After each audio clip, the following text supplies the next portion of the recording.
안녕하십니까. 남강언어의 남강희입니다. 어제에 이어 오늘 인문예술 68쪽입니다. 이 글은 내가 가지고 있는 마음을 다른 사람도 가졌는지 의심하는 철학적 문제인 다른 사람의 마음 문제에 대한 글입니다. 읽어나가겠습니다.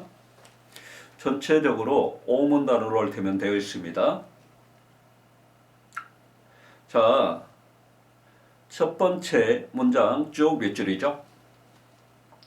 내 손가락이 베어서 아플 때 끊어줍니다.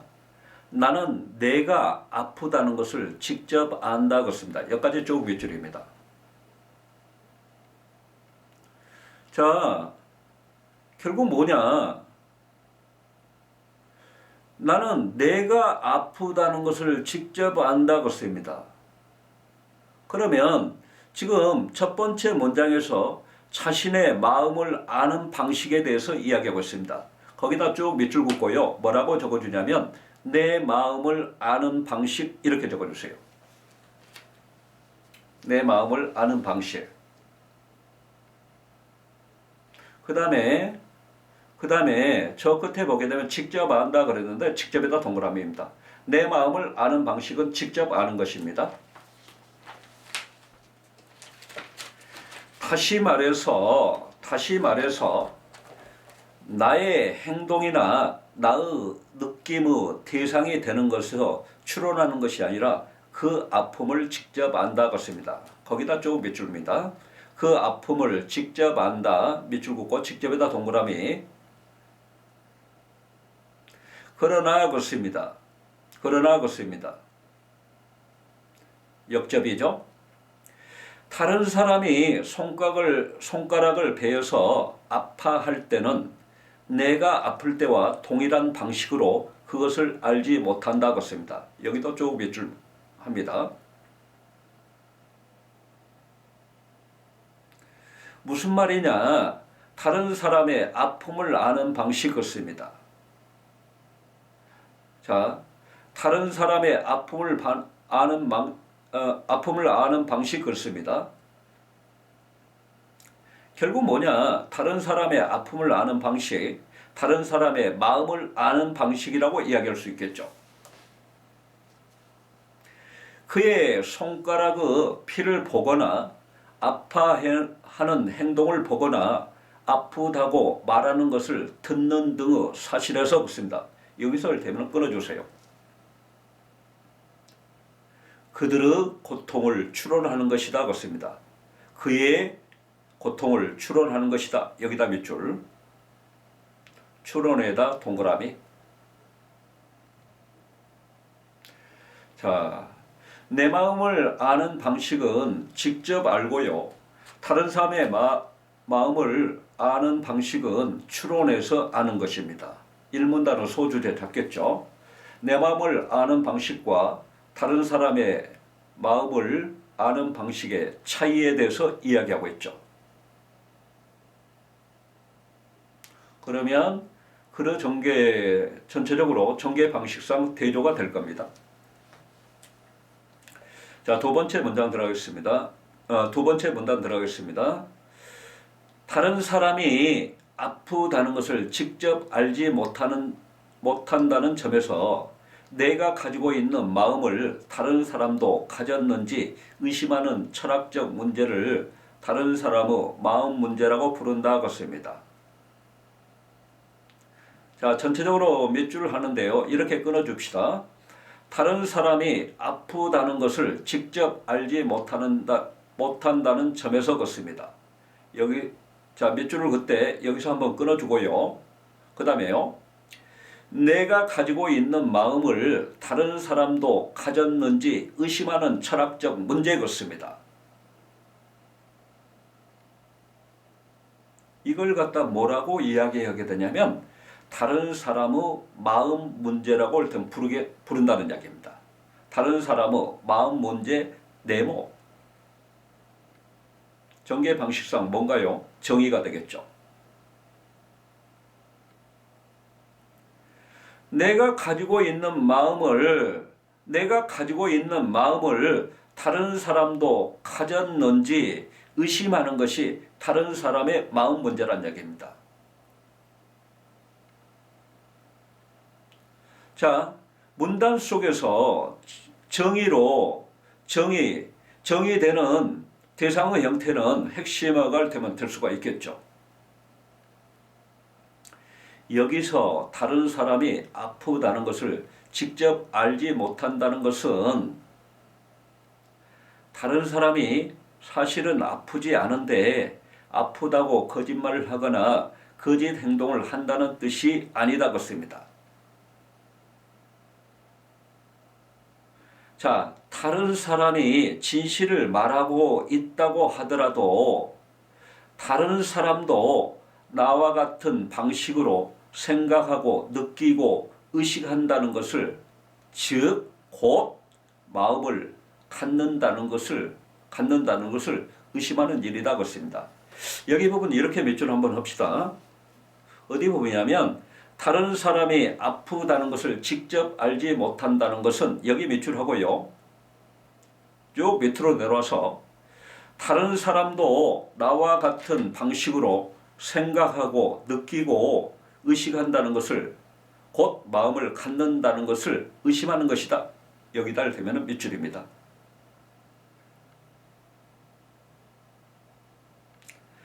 자, 다른 사람은 마음이 있는 존재인 것처럼 반응하도록 프로그램된 고도의 정교한 로봇이나 좀비일 수도 있기 때문이다 그렇습니다.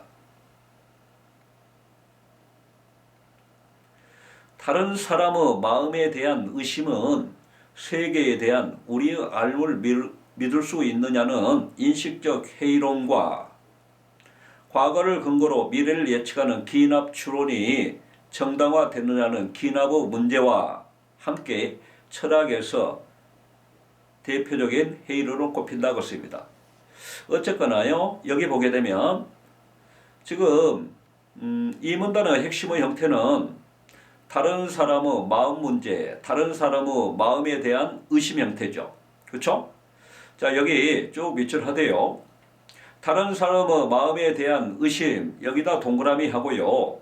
그 다음에요, 밑줄입니다. 세계에 대한 우리의 알을 믿을 수 있느냐, 여기다 밑줄하고 인식적 회의론 네모. 자, 이 말은 뭐냐면 세계에 대한 우리의 모든 지식을 갖다 의심하는 것이 인식적 회의론이 될 겁니다. 자, 그 다음에 과거를 근거로 미래를 예측하는 기납 추론이 정당화되느냐는 그렇습니다. 여기까지 쭉 밑줄하고 기납의 문제 네모입니다. 그러면 철학에서 대표적 회의론 세 가지 형태는 뭐냐면 첫 번째 다른 사람의 마음 문제, 두 번째 인식적 회의론, 세 번째 기납의 문제가 될 겁니다. 그렇죠? 그래서 여기 이 문단의 소주제는 철학에서 대표적인 회의론 중 하나인 다른 사람의 마음 문제에 대해서 이야기하고 있는 겁니다. 그렇죠? 자, 그 다음에 3문단 들어가겠습니다. 다른 사람의 마음 문제는 유비 논증으로 가장 분명하게 대답할 수 있다 그렇습니다. 여기다 쭉 밑줄입니다. 다른 사람의 마음 문제가 유비 논증으로 대답을 할 수 있는가 봅니다. 유비 논증 동그라미가 되겠죠. 그 다음에 유비 논증 그랬습니다. 어쨌거나 3문단의 핵심어 부분은 유비 논증이 될 겁니다. 그렇죠? 자, 유비 논증. 유비 논증은 만일 한 대상이 다른 대상과 몇 가지 점에 비슷하다는 것을 알고 있을 때 첫 번째 대상이 가지고 있는 추가적인 특성을 두 번째 대상도 가지고 있으리라 추론하는 논증이다 그렇습니다. 유비 논증 네모하고요. 그 다음에 핵심어이기도 하죠. 쭉 밑줄입니다.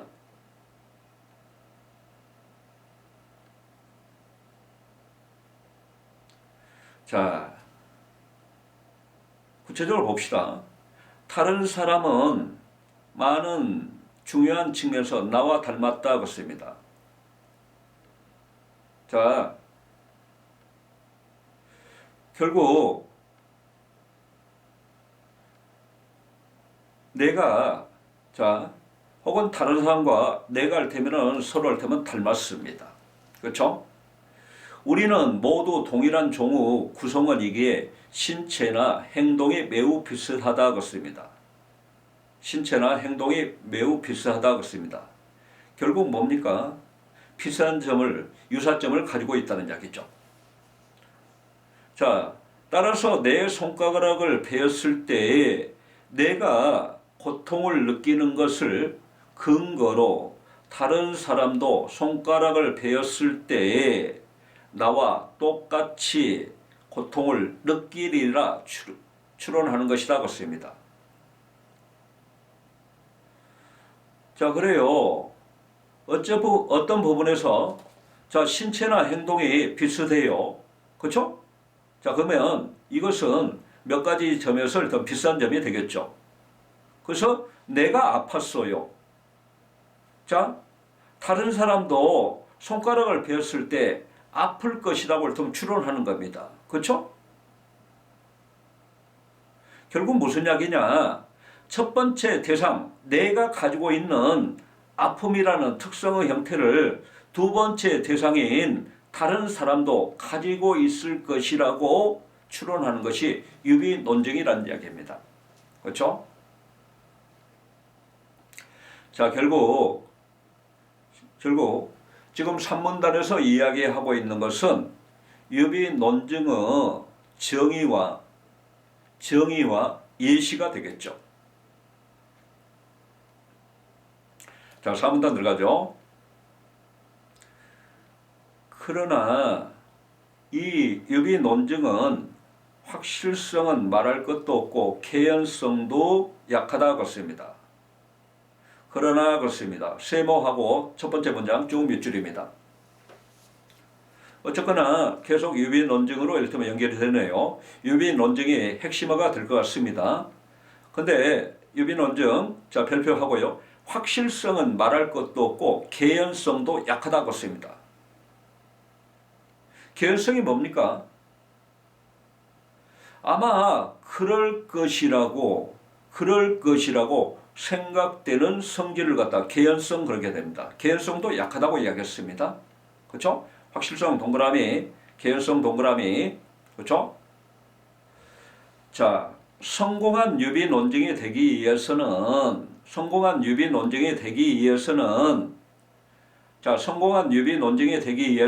여기다 좀 밑줄 하고요. 많은 양의 지지 증거가 필요한데 그렇습니다. 좀 밑줄 긋고요. 자, 많은 양의 지지 근거 밑줄 긋고 많은 양의 지지 근거 동그라미입니다. 필요하다고 이야기했습니다. 그래야 성공한 유비 논증이 된다는 이야기입니다. 이 유비 논증은 단 하나의 사례, 곧 나 자신의 경우에만 의존하기 때문이다 그렇습니다. 어떤 사람이 창고에 쌓인 상자 더미 중에서 상자 하나만을 열어보고 책이 들어있음을 확인한 후 없습니다. 나머지 상자들이 똑같이 생겼으니 그렇습니다. 비슷한 점이 있기 때문에 한 상자가 책을 가지고 있는 특성을 모든 상자가 똑같이 모든 상자에 책이 들어있을 거라고 추론한다면 어쩌입니까? 매우 빈약한 논증이 될 것이다 그렇습니다. 다른 사람의 마음을 추론하는 유비 논증도 이와 같다 그렇습니다. 지금까지 해가 떠왔기 때문에 과거부터 지금까지 해가 떠왔죠. 과거를 근거로 과거부터 할 때면은 자, 과거를 근거로 내일도 해가 뜰 것이라는 것입니다. 내일도 해가 뜰 것이라고 미래를 예측하는 기납 추론은 것입니다. 여기다 쭉 몇 줄입니다. 여기다 쭉 몇 줄 긋고 기납 추론 네모. 지금까지 해가 떠왔기 때문에 여기 밑에다가 과거를 근거로 내일도 해가 뜰 것이라 미래를 예측 이렇게 적어놓읍시다. 수많은 관찰 증거에 근거하고 있는데도 그렇습니다. 그동안에 계속 관찰해왔죠. 그것만으로 결론이 참임을 보장할 수 없다 그렇습니다. 그렇죠? 자, 여기도 쭉 몇 줄입니다. 그러면서요, 자, 쭉 몇 줄 긋고요. 특히 결론이 참임을 보장할 수 없다. 여기 부분 잘 보세요. 자, 결론이 거짓일 가능성은 언제나 존재하는 것이다 그렇습니다. 결론이 참임을 보장할 수 없다는 이야기는 결론이 거짓일 가능성이 언제나 존재한다는 것입니다. 그렇죠? 이를 기나브 문제라고 한다 그렇습니다. 여기다 쭉 몇 줄입니다. 결론이 거짓일 가능성은 언제나 존재하는 것이다. 여기다 밑줄 긋고 기나브 문제 네모 정의죠. 자, 기나브 문제처럼 즉 아무리 많은 증거가 제시되더라도 결론의 참이 보장되지 않는다는 점에서 기납 추론은 정당화되지 않는다 그렇습니다. 그래요. 수많은 근거들이 있어 왔는데 이런 상황에서 그렇습니다. 유비 논증 이야기한가요? 그러게 되면 이렇게 볼 수 있겠습니다. 수많은 증거를 가지고 있는 수많은 근거를 가지고 있는 기납 추론 역시 정당화되지 못하는데 더욱 이런 상황에서 단 하나의 관찰 증거에 의존하여 그렇습니다. 다른 사람의 마음을 추론하는 이 유비 논증이 정당화되었다고 볼 수는 없다고 씁니다. 그렇다면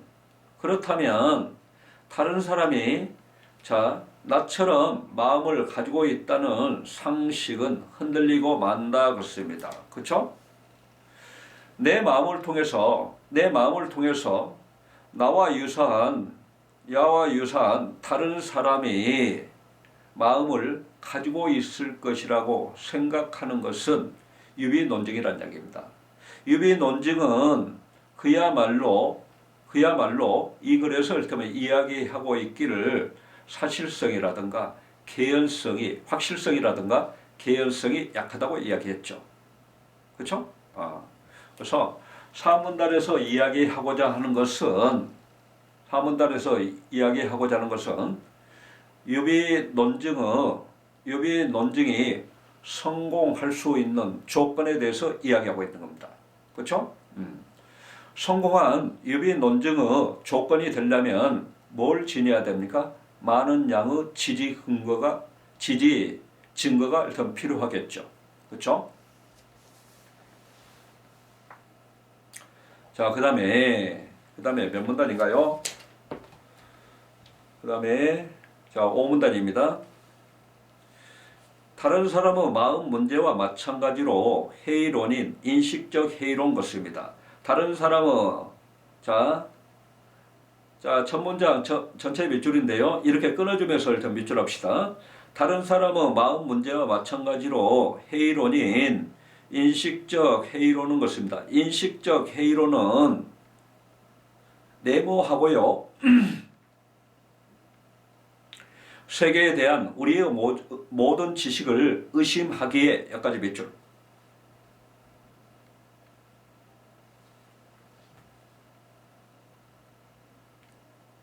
자, 다른 사람에게 신체나 마음이 있다는 것은 물론이고 내가 신체를 가지고 있다는 것조차 의심한다 그렇습니다. 쭉 몇 줄입니다. 인식적 회의론에는 내가 신체를 가지고 있는 것조차 의심하게 됩니다. 내가 신체를 가지고 있는 것조차 여기다 대면은 동그라미.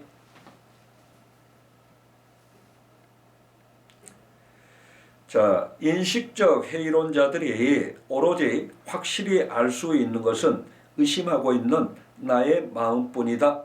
이렇게 이야기했습니다. 자, 인식적 회의론은 모든 지식을 의심하는데 의심하지 않는 것이 하나가 있네요. 그것이 뭡니까? 확실히 알 수 있는 것은 의심하고 있는 나의 마음뿐 것입니다. 여기다 쭉 몇 줄이요.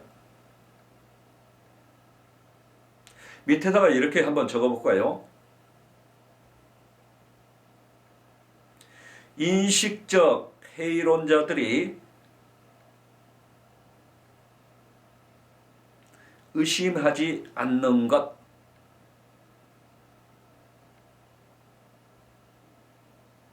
의심하지 않는 것. 이렇게 적읍시다. 아하, 이것을 유아론이라고 한다 것입니다. 그렇죠? 유아론 네모입니다. 아하, 확실히 알 수 있는 것은 의심하고 있는 나의 마음뿐. 이 부분이 유아론이라는 얘기입니다. 전개 방식상 정의가 되겠죠. 이와 달리 그렇습니다. 이와 달리 이에 비해 이에 반하여 이런 것들은 전부 이를테면은 전개 방식상 대조가 되겠죠. 이와 달리 세모. 자, 다른 사람의 마음 문제는 다른 사람의 신체의 존재를 의심치 않는다 것입니다. 자, 유아론은 자기 자신의 신체까지 의심하게 됩니다. 단지 인정하는 것은 의심하고 있는 나의 마음뿐이죠. 다른 사람의 마음 문제는 내 신체는 물론이고 다른 사람의 신체에 이를테면 존재를 갖다 의심치 않습니다. 다만 의심하는 것은 뭐다? 다른 사람이 마음이 가지고 있다는 것을 의심할 뿐이다 그렇습니다. 자, 다른 사람의 마음 문제에 자, 동그라미 하고요. 그 다음에 몇 줄입니다. 다른 사람이 마음을 가지고 있다는 것을 의심할 뿐. 여기다 쭉 몇 줄. 마음에다 동그라미.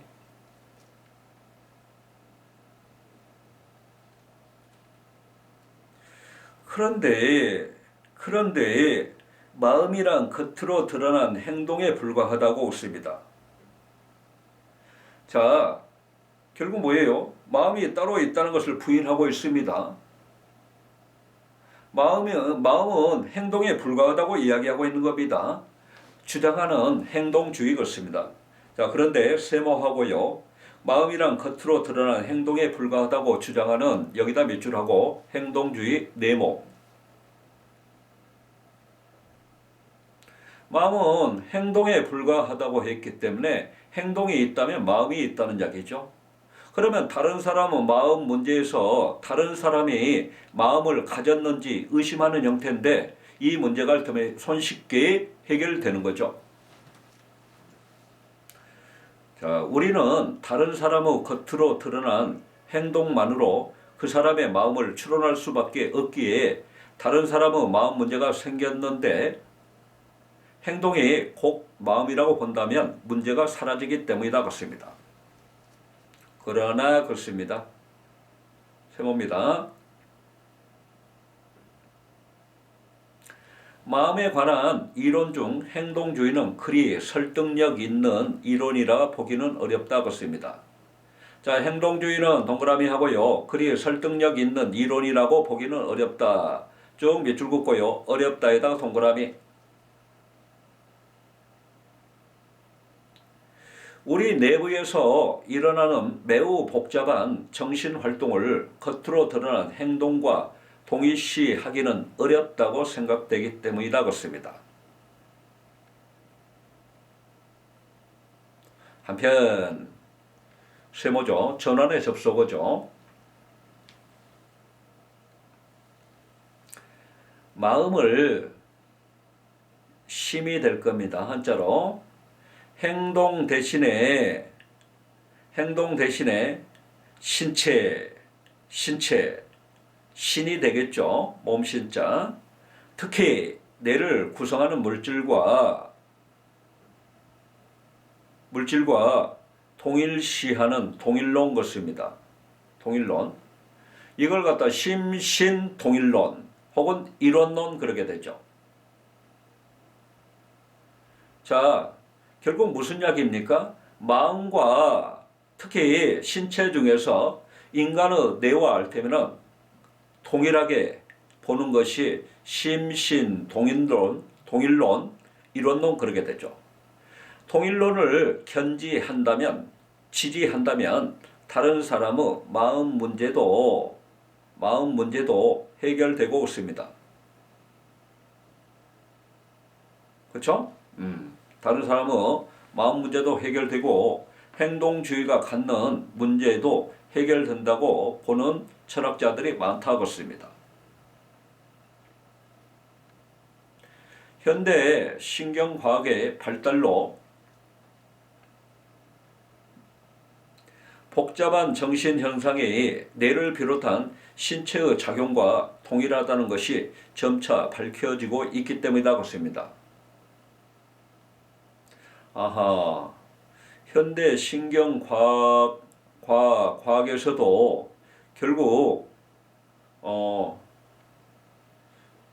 어쨌거나 이런 부분들이 신체의 작용, 뇌를 비롯한 신체의 작용과 동일하다는 것이 이를테면 밝혀지고 있다고 이야기하고 있습니다.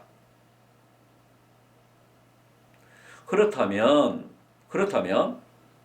마음은 본질적으로 물질적인 것과 다르다고 주장하는 여기다 쭉 밑줄하고요. 이원론 내모입니다.